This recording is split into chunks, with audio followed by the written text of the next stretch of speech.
Pag-usapan natin itong vote buying, mga kababayan. Ito yung sanhi ang isang politiko na makapag-isip ng pangungulimbat sa kaban ng bayan. Kasi hindi lingad sa ating kalaman na talamak talaga ang vote buying sa probinsya tuwing halalan. Kung sino yung may malaki na ipamimili ng boto, ay kadalasan siya ang manalo. Ha? So, ang mga politiko, mga kababayan, talagang naghahanap talaga ng paraan yan para makapundo, para makaipon ng pera para sa sunod na eleksyon ay mayroon silang ipamimigay. So, ganun ang nangyari dito sa ng politika dito sa ating bansa, na maglikom ng pera during his term as a sitting elected official. Maghanap talaga ng paraan yun. Ha? Paano?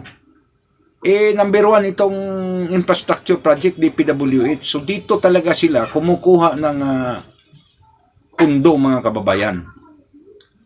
And even other source of government fund na dinadaan sa ayuda. So dyan din sila, makakulimbat din sila dyan.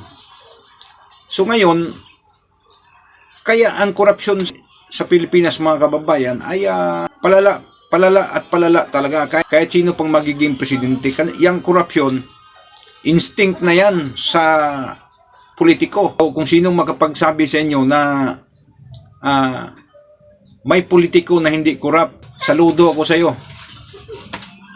Talagang mangungurakot talaga yung mga politiko. Subalit, hindi sa ganitong pamamaraan ang nangyari ngayon.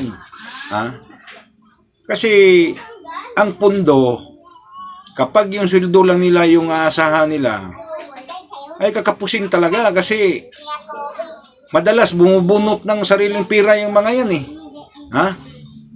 Alangan naman tuwing may lalapit sa kanila na mga biglaang tulong, dudukot talaga ng sariling pira yan.